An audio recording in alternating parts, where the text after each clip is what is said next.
welcome to a tutorial for our naughty wine boxes that we're just introducing. I'm going to take you through a quick product rundown, and I'm going to teach you how to basically put together a wine box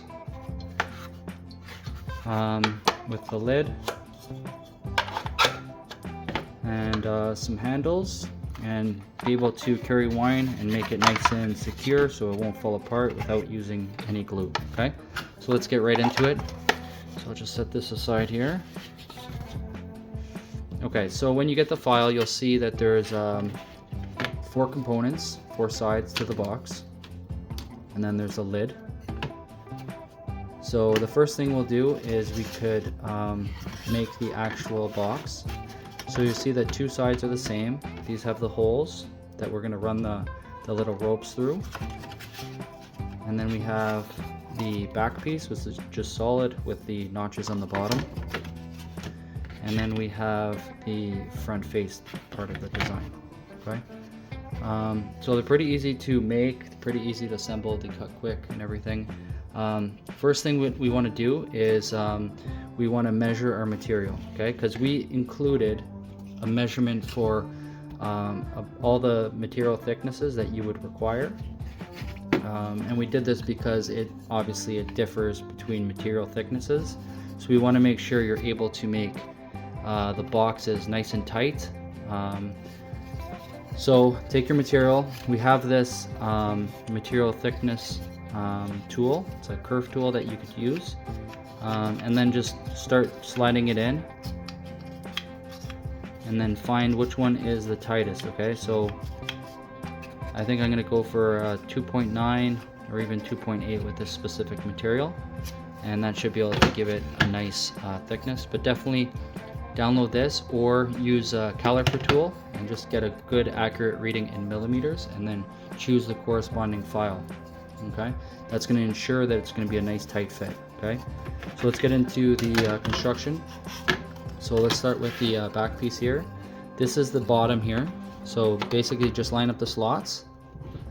You want to give it a nice firm push, and it should go in and it should kind of lock right in. Next you can flip that over, and we can now put one of the sides. So again, line up the bottom first, push those in, and then as we go up, kind of just keep pushing, and you'll see that as we're going up, they're getting nice and tight. Okay, and then I recommend right at the end, just to go over it, you could use like a little small mallet or some type of hammer, just to give it a nice little push together so it's all nice and tight. But that seems pretty good already, and you can just keep going through it. But once you have it in a little bit, it's not gonna come out, so you won't have to worry about it falling apart. But then after, maybe just go through and kind of give it a little knock with a mallet. Okay, so next side we push in, and again, it's not falling apart. We'll come back to the face here. Get that bottom piece in first, and then as we go up on this one, you may just have to go to the top first, kind of bend out the 2 sides, get those in, and then once you get those, then you could start just going through and pushing it together like so. Okay, and then that's gonna be nice and tight, and like, trust me, if you get the right thickness, this thing is not going anywhere. It's not falling apart. I mean, even if you don't use glue. If you want to use some glue, go ahead in some of the joints, but with the base in, and then when you put the top in, it's going to be nice and tight and they're locked in. Okay, so that's basically the box. Now let's do the top, the lid. So with the lid, I'm going to get the flat side all the way around, and you want to just keep going through it.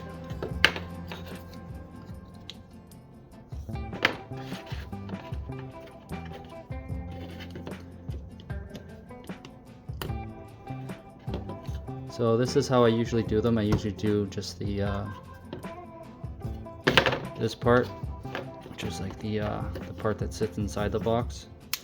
So I usually get that together first, because when you slide it into this, you're going to see that there's corner pieces, and I find that this is the easiest way to do it. So start with a corner, get that corner in, and then just continue up the sides. And you'll see that everything kind of falls into place. And then just put it down and give it a little push. Okay, so there's your lid. It's gonna sit inside like that, and like not moving, no glue or anything. So nice and tight, and that's pretty much it. Like, you have your box already. So if you want to add some strings, you don't have to add the strings. You could like delete these holes or leave them and not do it. But what you, if you want them, get a rope.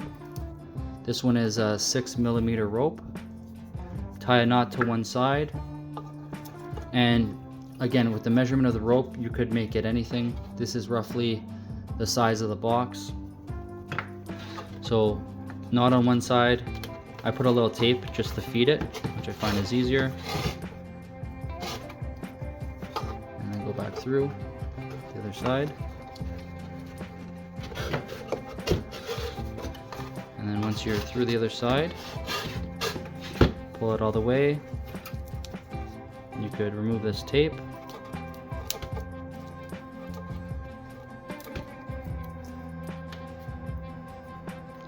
Tie that knot, push it right up, tight, and then when you pull it through, the inside's gonna look kind of like that. So that's not going anywhere, and we'll do the other side quickly.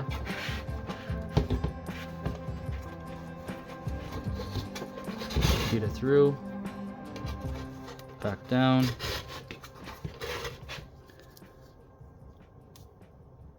You remove this tape. Again, you don't have to put the tape if you don't want to. I find that it just, I don't know, it helps it a bit to go in easier. So then you have that, and you can just tie a knot on this end. And if you want, you could come back and you could snip kind of the short ends. But there you have it. It's done. You get your bottle of wine. These will fit all size wines, and you're just sliding it in. Cover face off, and there you go.